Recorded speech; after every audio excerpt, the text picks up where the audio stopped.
All right, what's up, everybody? So I am back today with another podcast. Today we have Chandra Lynn. She is a phenomenal healer, telekinetic ascension coach that I recently met.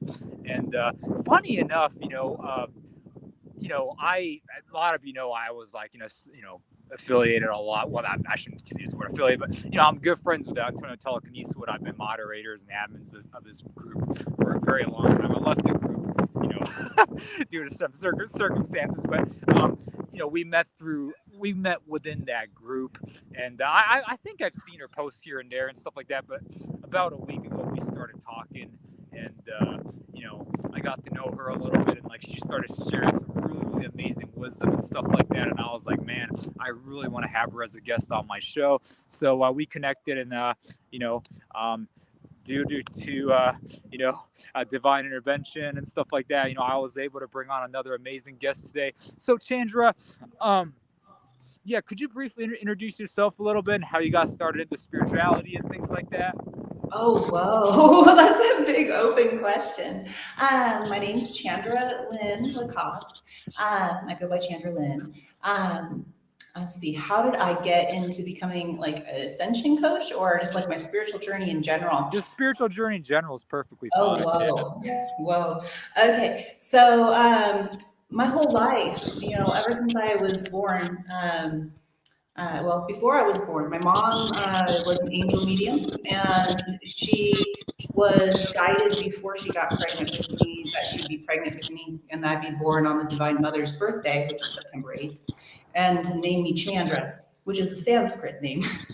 And so she ran off and she told my dad, hey, we're going to have a daughter, and we're going to name her Chandra. And my dad, they were both farmers. They were, my dad's family was Tillamook dairy farmer, and my mom's family are Coburn farmers. And so there's no internet back then, and my mom comes up with this Sanskrit name, and my dad's like, what the heck kind of name is that? And my mom's like, well, all I know is that if we get pregnant, we have a daughter on September 8th. Her name is Chandra, and that's what God wants. And so I was named Chandra. My whole life, I've been surrounded with just interesting synchronicities. And I've always just known things. So I went to a Catholic school when I was when I was 8 years old. And our very first All Saints Day, they, opening the Bible and telling us what for. And I was like, that's wrong, and this history you're teaching us is wrong. And everything they were showing me, well, not everything, but a lot of it, I was just like intrinsically knew this is all wrong. And I started schooling the nuns and obviously the other students about what I just intrinsically knew. And my nun, when we were doing the All Saints Day, I was in the church and I was telling the kids that I refused to participate in the All Saints Day parade because we are supposed to do anything other than God. We're not supposed to be, doing all this. And I was just going, on my little 8-year-old tangent and telling them that there was also things missing from the Bible. And the nun took me to the principal's office, which was Mother Catherine, and tell her what you just said. And so I told her everything that I was telling the kids, and she's like, well, where did you learn that? And I was like, well, I just know that. It's just part of who I am, and I just know that. And she closed the door and she says, that's information that's in the Apocrypha that's forbidden. It's been outlawed by the church. And then, so from there, they started letting me excuse myself from their religion Bible study because I was continuously saying, well, this part's wrong, and this one's a contradiction, and this is this, and this is that. And so they said, well, go ahead and you can go use our library. You can go down to the public library. Literally 8 years old, they let me walk downtown to the public library, which to me now sounds crazy. But to go research stuff, they'd be like, the pyramids are tombs and blah, blah, blah. I'm like, no, the pyramids are for healing, and they're energy generators. And they're like, there's no evidence to that. And I was like, well, there's no bodies in them. Let's have this conversation, right?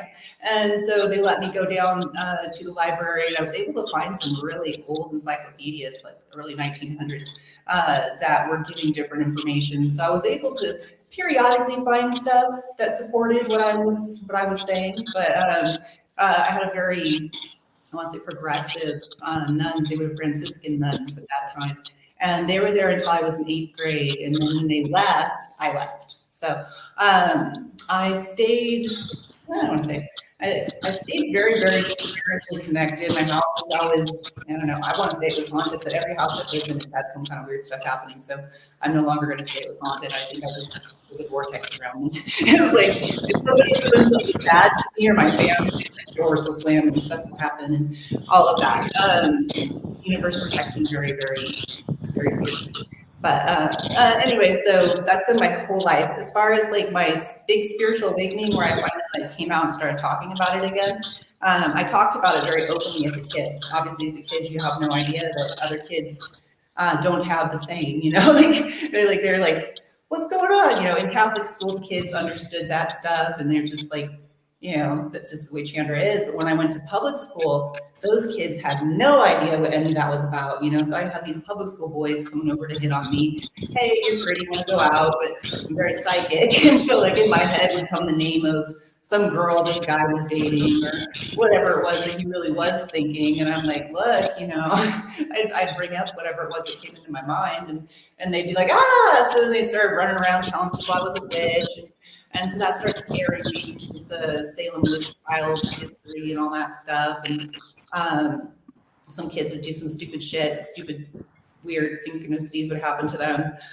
Kids that were good to me, awesome stuff happened, you know. So I had a lot of really good friends that were always there for me. And then I had other people that were just horrible, and that scared me. So I left public school my freshman year. To go to Guam. And my dad still put me in public school, but it was a Chamorro public school, which was trippy. They taught about like palmistry in their psychology course, and they taught about the use of crystals and stones for like healing and stuff like that in their school in Guam. So while it was their public school, they taught things differently than they do here in the US.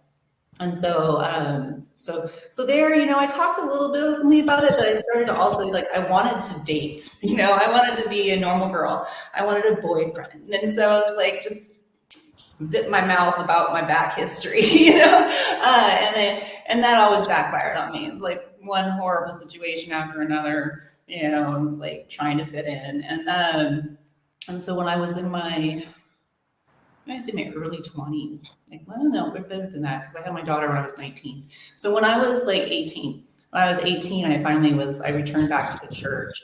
And I, you know, still, you know, I'd go to Bible studies and say, well, this is wrong and this is wrong, or this is missing something, because there's missing pieces. The Bible's great foundational work, you know, it's like a lot of great things in there, but there's negative neurolinguistic programming that's been put into the King James version of the Bible. So even though it looks outwardly like it's teaching you something good, do you know what neurolinguistic programming is? Mm-hmm. I know about NLP, yeah. Okay, so neurolinguistic programming, for those of you who don't know what it is, it's about how the English language can be used to program somebody's subconscious mind. And so in the subconscious mind, it doesn't recognize the word not. You know, if you tell somebody, do not touch that red button, the only thing your mind is thinking about is touching the red button. And eventually, when somebody's not looking, you're going to go and you're going to touch the red button because you want to know what's happening, right? And the same thing is true about anything. The word not is canceled out. So, you know, if you've got 10 commandments that say thou shalt not steal, every single one of us has gone and we've stolen that pencil, or at least a pencil, right? Every single one of us is like here feeling like we're these sinners because we have these things in us. It's like, thou shalt not steal. It's like, ooh, but I could take that, nobody know. Thou shalt not lie. Ooh, but you know, I could keep my mouth shut, or I could tell something a little bit different and make this person happier. Thou shalt not commit adultery. Now you're in a relationship and everybody else is looking so sexy right now. It's like, yeah, it's like, I got this guy, but now that I've committed to this guy, look at all these other ones, right? You know, it's like all of these things, thou shalt not. They sit there, and then the person is internally going, I'm a sinner. I'm always battling this within me. But really, I'm programmed that way. And King James was very, very aware of that. He was a demon worshiper. I don't know how much you know about the King James history, but King James was a demon worshiper, satanic occult leader. He was a homosexual. I have nothing against homosexuality, but I do have something against being a married man who's homosexual, committing adultery, looking to be able to have promiscuous lifestyle, support divorce, and then take our scripture. Translated in such a way that it is programming people to constantly be at battle with themselves. So anyway, so I would go into different churches. I mean, at one point in time, I lived in West Virginia, and I literally attended 5 different churches, participated in their Bible camps, and did all of that. But I'd go to their community groups and their Bible studies, and well, then let's talk about that. Well, how about the books that are missing? Like, what happened to the book of Enoch? Where's the book of Solomon? Why was it taken out? What kinds of things were in that could be helping us right now? So that's kind of been my life and mission work. But in 2018, I had my big spiritual awakening, and I had gone to Maui, and because I had this is in my book, by the way. I'll give you a link to my book. But I had gone to Maui to allow for my then fiance to mourn his father, because he was being very mentally and he was being abusive to me because his dad was gone. And so I went there to go do regenerative medicine retreat for some women there in Maui. And so by day one that I got there, I was with these multimillionaire women in this community that's gated in Maui. And oh my gosh, can't believe I'm sharing this on a video. Okay, so so we're there. It's like 8, 9 o'clock at night. It's like a Botox, fillers, oil therapy. I was there to do oil therapy because I didn't have my license in Hawaii to do injectables, but I was manning the table for the consent. And so I got all the women in and gotten all their paperwork done.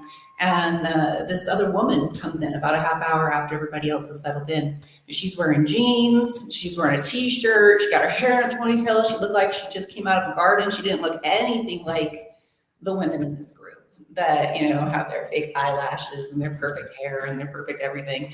And I thought at first, she's one of these gals and she's just coming out of the garden and, we're going to help her to get to look like one of us, and but she comes over, she comes in and I say, well, oh, hi, come over here, let's get your paperwork. And she goes, I'm not here for this event. And she says, I got a message from God and I was guided to come here. And I was supposed to bring this card to somebody here. And she says, she looks at me and she goes, I think it's you.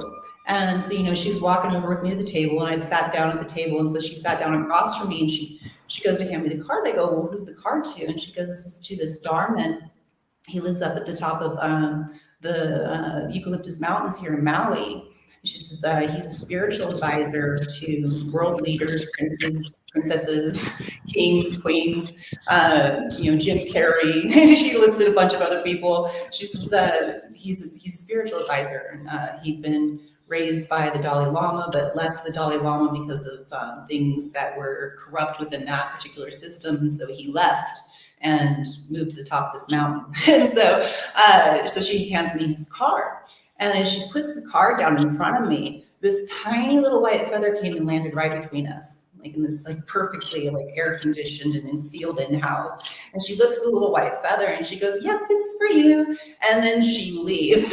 She didn't even give me her name. And I'm like, what the heck just happened? So I'm sitting there with this card, with this Darman. And my nurse girlfriend who invited me to come and do the old therapy and everything to help her with her event, she was standing there and she's like, oh my God, tell me you're going to call this man. And I'm like, yes, of course I'm going to call him. I'll call him tomorrow. And so I called him. The next morning.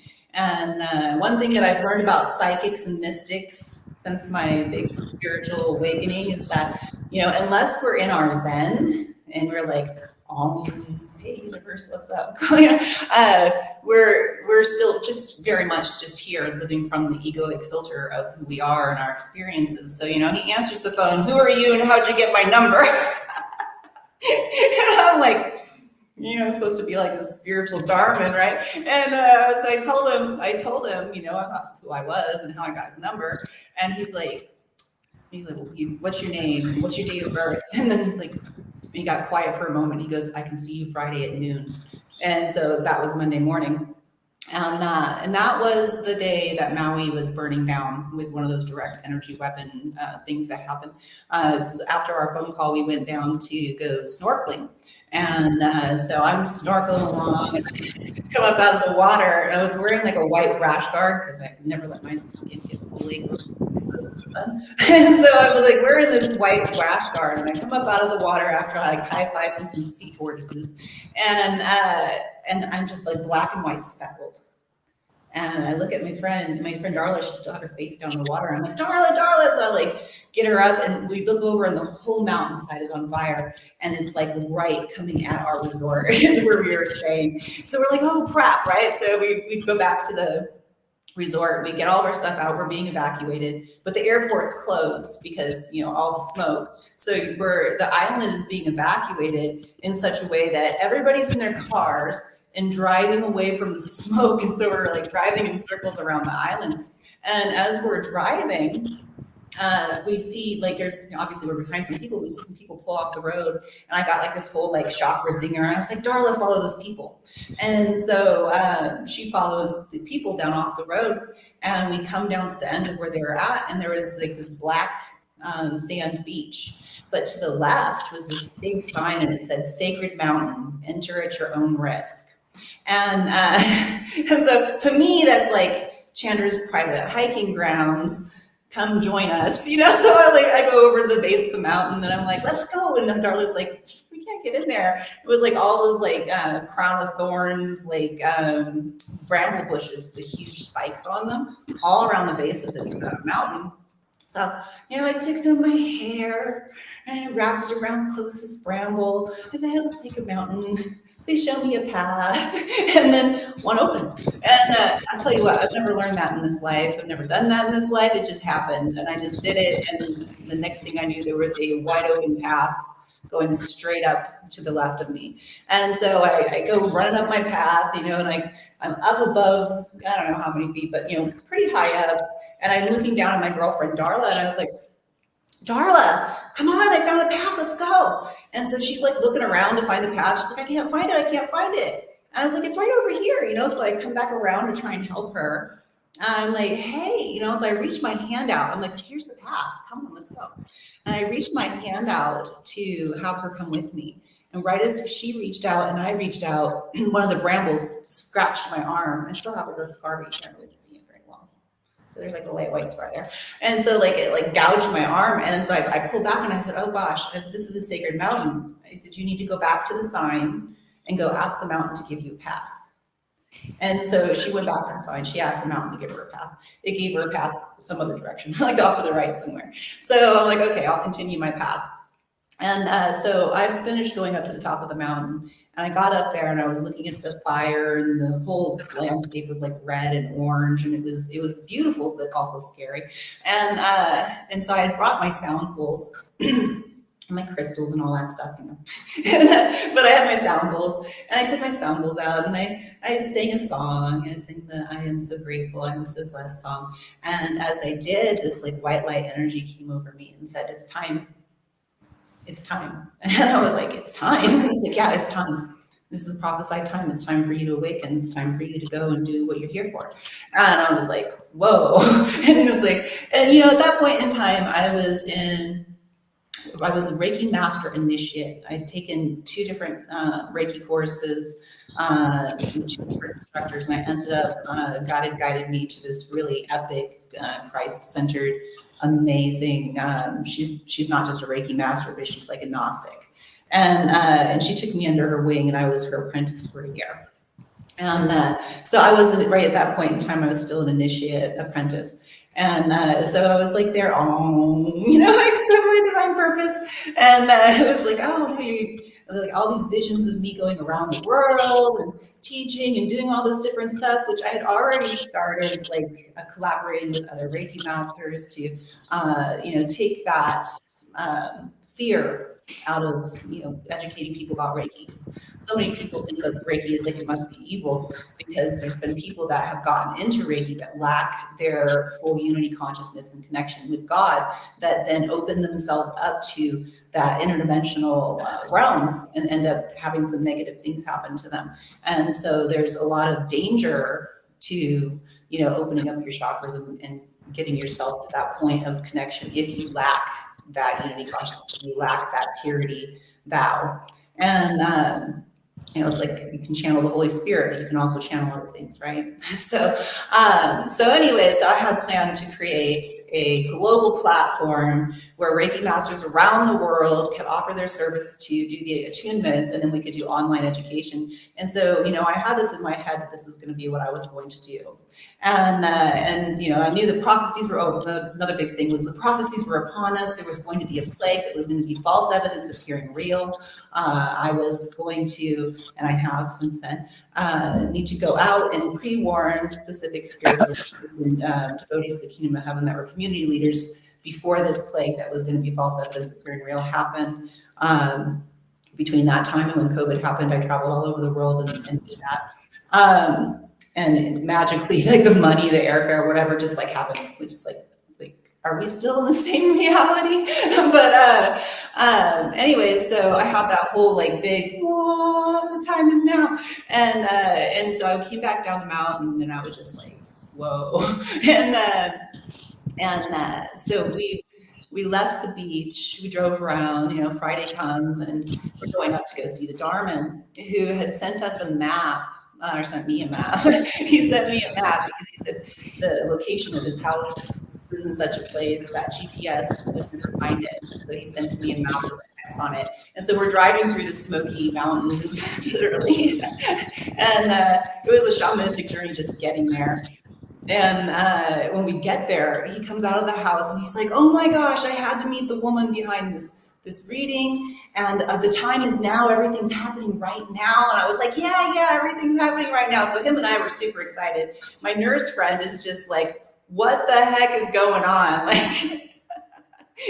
she knew that I was a mystic. She knew that, magical things happen around me. And she had actually just started recently studying Reiki level 1, I believe it was, and was starting to go down the path of purifying herself and do all that. So she had some understanding, but now she was sitting in this Darman's house. We're standing outside the Darman's house, and we go in, and he has all of these artifacts and all of these gifts and all of these pictures of himself with all of these different world leaders and entertainers. He had like a guitar from Kurt Cobain, a guitar from Santana, a bass from, he's a musician, obviously, a bass from Kurt Cobain, I think it was. He had just like all kinds of just like gifts from people. And he was just like, oh my gosh, the whole place was like, he had shungite everywhere to protect his energy, like all this stuff. And I'm just like looking around going, whoa, like where are we? And so he takes us into his studio where he had like, and he had pulled open my astrology charts. And then also done his meditation and checking with God about what he was supposed to say for me. And he tells me that I'm going to be going through a cocoon period for about 6 weeks, where I was going to be receiving my incarnation memories and abilities and instructions from God, and that I would have a lot of energies coming through me. He gave me this big thing of shungites. He says this will help you stay grounded. He's like, generally when somebody's going through their spiritual awakening like this, if you were a man, we'd send you to the Himalayas, you'd be in a cave, there'd be a guru that would walk you through everything. He says, but you're a woman, and we lack women gurus, and so you're going to have to bring the Himalayas to you. He says, so I'm going to need you to, get yourself some Himalayan salts. let your family know what's going to be going on, because it might scare them, because you're going to be pretty much incapacitated for about 6 weeks. And I was, oh my God. But I had already started buying like 50-pound bags of Himalayan rock salt. And so that was tricky. Like, it was finding that. I already was like intrinsically knowing like I needed to have connection with the Himalayas. And so I had bought like several 50-pound bags of Himalayan rock salt to put in my jacuzzi tub to be with the Himalayas, and was taking fully salinated baths and stuff like that. And that was in July of 2018, and my projected awakening was going to be in August and September. And so I got home, and I told my then fiance what happened, and had videos and pictures and showed him. And he'd experienced a lot of miraculous things with me before I was consciously aware of how things manifest. I've always just known, like, proclaim something and be like, this is what I want. And as long as I am, what I'm wanting is from a place of love, and it's a place of gratitude. It's to my benefit, to the benefit of other people. Generally would happen, and people would just say, Chandra's just lucky. I'd be like, maybe. But yeah, so he'd experienced a lot of stuff, and so he wasn't necessarily shocked, but overwhelmed for sure, especially since his dad had just died, and he was being very hateful towards God and hateful towards medicine. And I'm a regenerative medicine specialist, and I worked in stem cell and a regenerative medicine clinic, and I was a stem cell coordinator, and I also a Reiki master. And when his dad was dying, he wanted a miracle for his dad. And, we'd had many patients that had similar diagnosis that were even in worse condition than his father was when his dad came to stay with us to die. And he wanted me to save his dad. And he said, well, the key component to a miracle of rescuing somebody or saving them or extending their life is that they have to want to. And so your father has to want to. And so I had talked to his dad, and his dad had said that he didn't want to live. His dad had rheumatoid arthritis to where he couldn't even open his hands. Like, he had his hands like constantly, like they were contracted like this. And he would have to use one hand's thumb to open the other hand to put the fork in his hand, or the spoon or whatever, to eat. Like, he couldn't even open his hands, and he needed assistance to get up and down because his rheumatoid arthritis was so bad. And he was in multiple system shutdown. He had heart failure and renal failure. And I had a patient that had almost identical everything, including the arthritis and all that, just a few months earlier. And he wanted to live, though. So I was like, with him, he was like, you do the Reiki and improve your energy. We're going to deal with your biologics, put him on the biofrequency scanner, get him his right frequencies, put him in the red light bed, get him, his oxygen therapies, and then did his stem cells and his exosomes, and he was all better, right? And like better than he had been since, he was probably in his 40s. And so my ex, he knew that story. And so he wanted that for his dad. And so I told his dad that. But, the thing is his dad would have to stop eating meat. His dad would have to stop eating red meat, or slaughterhouse meat. So like pigs, cows, deers. He could only eat chicken, fish, eggs, milk. But he wanted to eat steak, burgers, and things that cause that buildup of of acids in your not lactic acid, it is uric acid in your joints, and contribute to his arthritis and things that were contributing to his organ failure, all this different stuff. And so I was like, well, there's nothing I can do other than just help make you more comfortable, and so that's what we did. And he ended up dying. And so Glenn was very hateful towards me because I represent God and science. And so, so I came home with this new development. Oh, by the way, I ran into this Darman, and I'm going to have to go on global mission work now.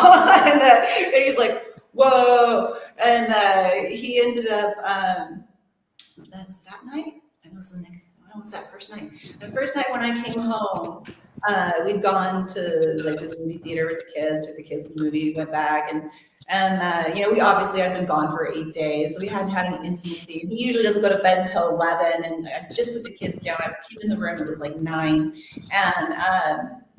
And he was out. I mean, like completely, like, I don't even want to say dead. I was like, there was no movement. I went over, like, hey, what's up? Kiss him on the cheek and wiggle him around. Nothing. Like, literally, like, roll him on his back, and it was like he wasn't there. Like, scan him. He was nowhere there. And I'm like, what's going on? Oh, universe. They're like, yeah, just, he's doing his own thing. So next morning he gets up. And because he had work, and he gets up and he's just like, what happened? And I just like, it's just gone. And he found this, he was like branded with like a Templar cross on his arm. And so, that evening he was telling me, he's like, well, I feel like I'm supposed to protect you. I'm supposed to be your guardian and your protector, because you're supposed to educate people about things that many Christians and mainstream medicine, wants to keep silent. And he's like, I'm supposed to protect you. So at that point in time, he was, he always will be ex-military, and he worked for or volunteered for, I don't know what you call it, FEMA, and he's a very, very machismo man. And he's like, I'm supposed to protect you. I'm supposed to be your Templar. And I'm like, I accept that, right? And it's like later, it was a few weeks later, I had my first intercession. It was that equinox in September, actually, so it was a month later. I had my first interaction where Archangel Michael and Christ had come. Like, I had the Christ presence come to me, and was telling me that I needed to go to this ashram where there's this false prophet, and I needed to go and travel to Canada. And there were some places that I needed to go and warn some people, and telling me that I am of the Messianic bloodline, and that Archangel Michael had incarnated here during the times the Templars were started. The Templar Knights were originally started to protect the Messiah bloodline, because our souls incarnate through the mRNA that goes through our bloodline. And so, which I kind of intrinsically knew that just because of my Akashic memories and things that, like I just keep knowing, and the situations I kept ending up in, so I was like, but it was still a really big deal. And it made me feel kind of crazy, because I was getting all these messages, and it was like, at that point in time, COVID was nowhere near, and but like God wanted me to go out and warn people that it was coming. And I'm like, I'm gonna need some kind of sign, some kind of something more than just like, something that comes in my head in a bright white light, right? And anyways, on my altar, this ring manifested, and it has these Templar crosses on it.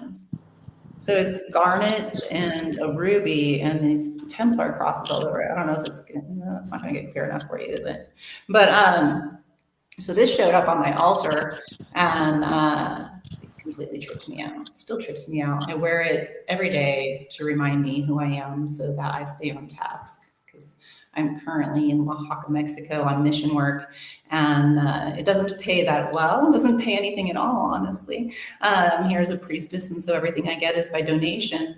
And obviously, by my educational background, I make really good money living in Las Vegas or Oregon, and so it was a huge sacrifice for me to leave working in regenerative medicine and making a couple $100 an hour to being here and only having like a few $1,000s a month is very it's a big thing.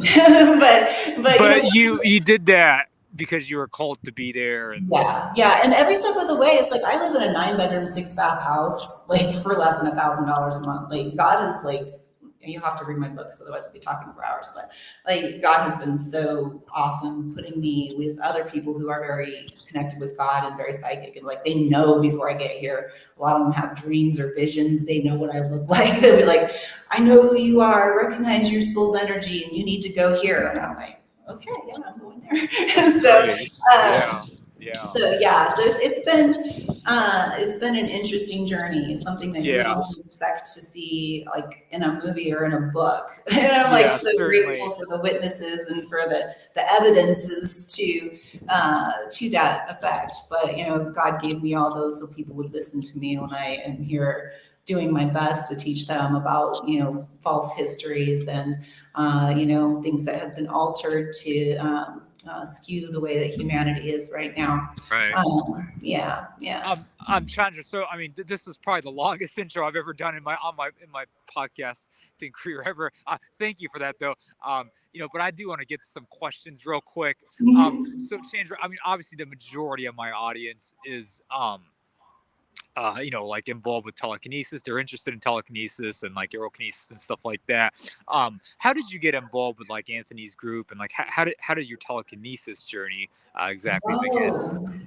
My telekinesis journey, for me, I got a hold of or ran into Anthony during COVID, Oh, okay. and I was. And I don't remember if he came on my page or I came on his, but it's always divine intercession. And I was looking for different modalities to teach my sons, for them to work with their telekinesis and things like that.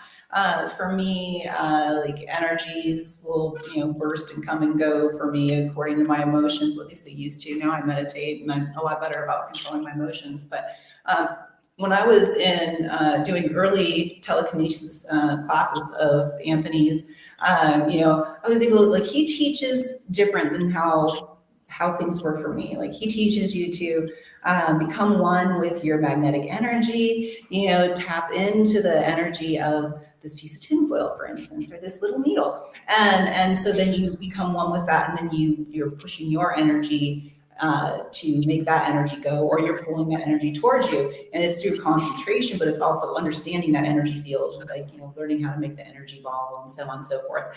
And so for me with that, I was able to get like tinfoil to quiver, the needle to quiver, those kinds of things, and, I'd go to like the pond and, like, okay, let's work with these leaves that are floating on the pond, and exercise would be, I want those leaf or a leaf to come to me, and I'd be like, okay, leaf and me, we're one, right, and the leaf would just kind of like quiver, like the tinfoil would quiver, and I'd be like, well, this is really frustrating, right, and I have this connection though with nature, and so I was like, I abandoned my telekinesis version. I was like, okay, universe.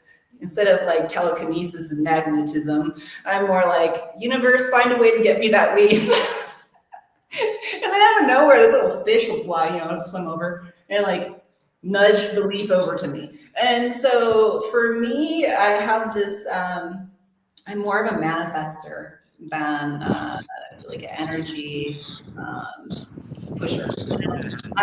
For me, I think that it has, I know that has scared me when I have tapped into my energy and then lights go out or things like that. And I know that can happen.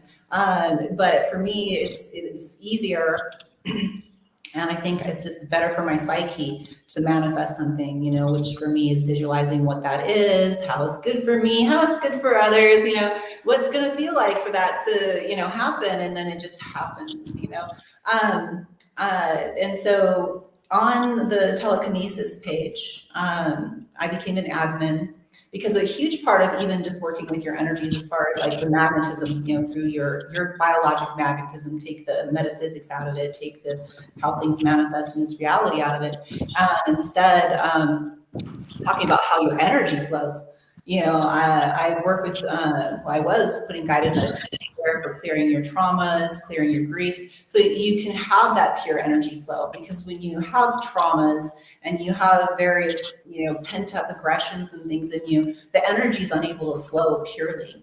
And so for you to really tap into any form of manifestation or telekinesis or any other things, be it your psychic abilities, whatever else, you need to purge those traumas. You need to purge that grief, and you need to learn laws of attraction manifestation techniques.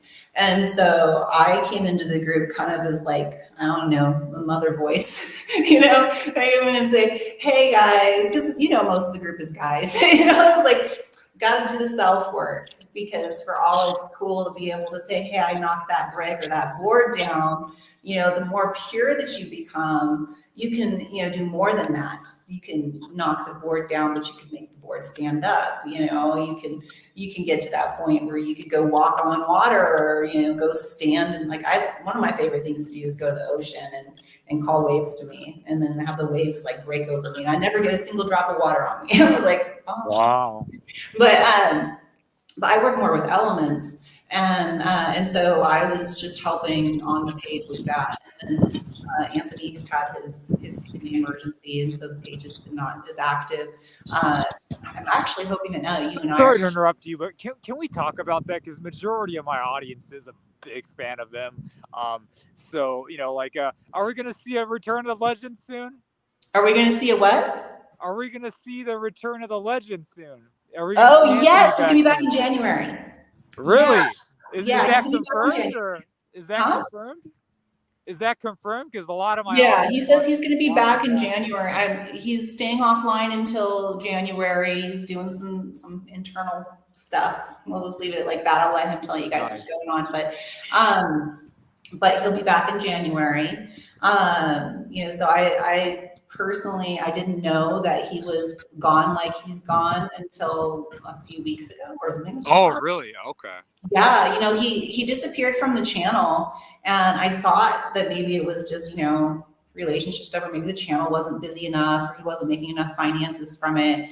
And you know, because, you know, that's what happens with some of those Facebook groups, or, you know, YouTube lives or whatever. It's like, you know, how much time and energy can you put into creating a group without any financial you know, compensation, you know, because no matter how pious and true and pure we are, we still got to pay the bills, right? It's like we want to give our knowledge to everybody for free. We want to give our time to everybody for free, but we still got to pay the bills. We got to buy food. And so I thought at first that maybe he just went and got a normal job, but it turned out that he had some family emergencies, and he needs to recenter himself before he comes back online. So he'll be back in January. Nice. Can't wait. Yeah. I'm sure he'll be back even more powerful than ever before. He'll be all like, ah. Yeah. You thought it was cool what I could do with that board on the roof. Wait till you see what I can do now. Yeah, certainly. I'm looking forward to it. I think majority of my audience is looking forward to that too. So yeah, thank you for that. I'm chatting Chandra. So can you perform any other metaphysical abilities? I mean, obviously, you know, you're a healer. Obviously, you know, like you spoke about certain experiences and stuff like that. But can you do stuff like, you know, like remote viewing, or like lucid dreaming, astral projection, seeing without eyes, talk to animals and things like that? I mean, like, is there any other abilities that you can perform? Oh my goodness, you're going to have me over here disclosing myself altogether, aren't you? Yes, I talk to animals. Yes, wild animals, domestic animals. They come right up to me, and I can tell the universe, hey, if I've got a pest control issue, I'd like some geckos, and then gecko will just like come right up to my feet and like announce itself to me, and then go wherever it's supposed to be. I have a special connection with animals. When I was in India, I would have like the ravens just come right over and just land right on the fence next to my shoulder just to say hi, you know, that kind of thing. I've had people walking with their dogs, like with their dog, come over to me and tell me that, like, one of them told me I had a tick. Like, it was like, hey, I got this thing. And I was like, hey, your dog has a tick. You know, so I'm like, and I knew right where it was too. Like, as soon as like I got this from this dog, I'm like, hey, dog. The dog's like, hey, help me. I'm like, your dog has a tick. And then I was like, put my hand, it's right here, you know, oh, there's a tick. You need to go get your dog some ivermectin, and, you know, God bless you, you know. And I've had similar with dogs with worms, or dogs with, you know, and so for sure, you know, I definitely communicate with the animals. I communicate with the elements.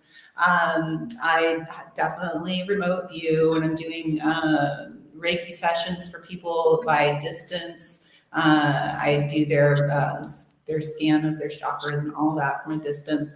I've helped people locate like lost wills and you know, solve mysteries and stuff like that. Yeah, so yeah, I do have those abilities. I try to kind of like keep that to myself because it trips people out. But I also like, I just have also like this divine protection where if like somebody that is in my life is doing something that's betrayed me or that could hurt me, I will get a vision of it. And it's always like coming from the left shoulder, like over the left shoulder of that person, or looking at them from the left side aspect. And it will always 100%. It's always been true.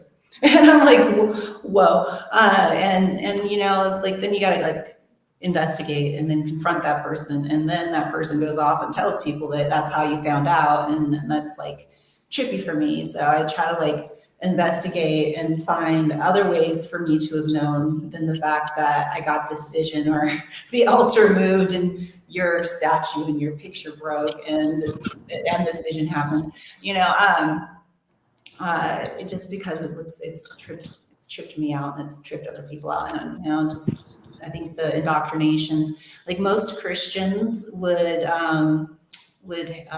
you know, burn Christ, Mary, and the saints at the stake. You know, if they said, hey, the angel of the Lord came and told me I'm going to be pregnant, you know, you're crazy, you got schizophrenia. You know, hey, I went to the mountains and a burning bush said that we should do this. Hey, you're crazy. You must be a witch. You've got, you know, schizophrenia or something else and should be locked up. You know, and it's like all these different things that that people are indoctrinated with, and they don't even realize it. You know, they're like, I worship Christ.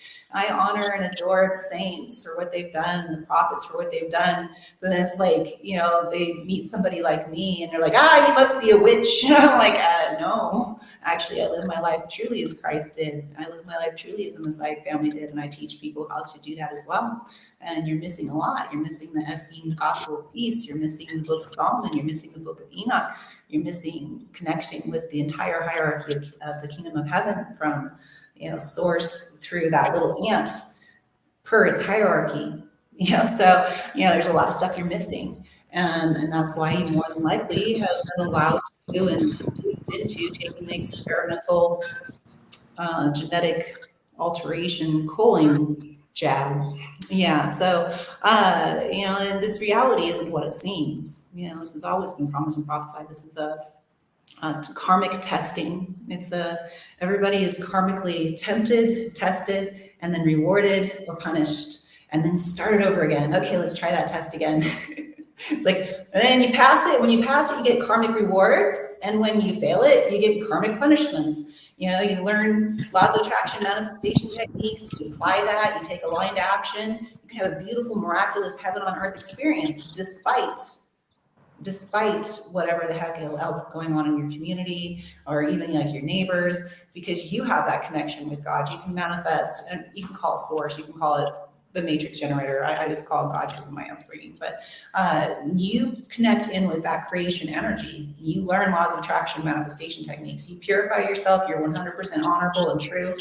Things just manifest for you. You know, it's like, I'm grateful for this, I'm grateful for that. Heck, I got a 9-bedroom, 6-bath house for less than $1,000 a month living in a sacred city. Why? Because I manifested that. Because I wanted to have some place that I could invite people to come for spiritual awakening retreats. So I have 3 guest rooms, and if you ever want to come visit, you're welcome to come stay. I have 3 guest rooms. I live, if you want to walk uphill, we can walk to the Pyramid of the Sun, Mount Abba. And I live also walking distance, but better to drive to the Tartarian temples that the giants built. I'm like literally living the dream. Sorry to interrupt you. What temple did you say? So we have the Monte Alban, which is the Temple of the Sun, and the Temple of it's pyramids. The pyramids in Mexico. Yeah. Did you know about the pyramids in Mexico? Yeah. Okay, yeah. So there's 3 sets of pyramids that are here in this Oaxaca region. I live like a 10-minute drive or like a 10-minute walk, yeah, or I guess a hike, either way, to get to this pyramid. This set of pyramids actually, and then I live about a 20-minute walk to the first closest Tartarian temple, but it's only like a 7-minute drive. So, and the Tartarian, do you know about the Tartarian mud flood reset? Do we need another interview? when you said the Tartarian temple, I was that's when I have to ask you. I was like, did she just say Tartarian? So yeah, I mean, unfortunately, we do have to wrap up this interview up soon because I do have to get back to work. But yes, I do know about the Tartarian stuff. Yeah, so that yeah, let's end it there. So like Yeah. yeah, can you tell me about this? Because I mean, like, no one normally says like, hey, it's a Tartarian temple, like casually, like you just did. So Yeah, can you tell this me is a about that? Tartarian. It's no big deal. And then we'll just segue right into interview 2. We'll just talk all about Tartaria. Are you there, Chandra? It looks like you got cut off. Are you there, Chandra, or did I get cut off? Can someone comment and let me know who's cut off, me or Chandra? Am I cut off? Well, we lost connection, unfortunately. I don't know if I'm cut off or if can someone tell me who's cut off? I think someone's watching, right? Huh. I do have to wrap this interview up soon. Maybe Chandra and I could do like a part 2. This was kind of like, intro. You okay, Ken? Oh, thank you, Piotr. How you been, Piotr, by the way? Long time no talk. I don't know when the last time I spoke to you was. Piotr's a phenomenal airbender as well. It looks like I completely lost Chandra. So, yeah, unfortunately, her connection went out. So I think we'll wrap this interview up for today. I think I'll just talk to Chandra again, and we'll probably negotiate a part 2. So we'll do it at that. I do have to get back to work anyway, so I think it'll be good. So, okay, well, thank you guys for watching. I have linked. I do believe Chandra has a book. I do have to ask her and see if I can link that interview or not interview. This is the interview. Link the book in the description or not, and there's other social media links that I'm probably unaware of. So he used her mind to finish the interview. Oh, interesting. Okay. Yeah, maybe Piotr, if you want to do another interview or something like that, if you're interested, let me know as well. I'm having a hard time finding quality guests like Chandra and other people. So okay, well, I'm gonna wrap this interview up. Like I said, guys, check out Chandra's links in the description below. We'll see you guys soon. So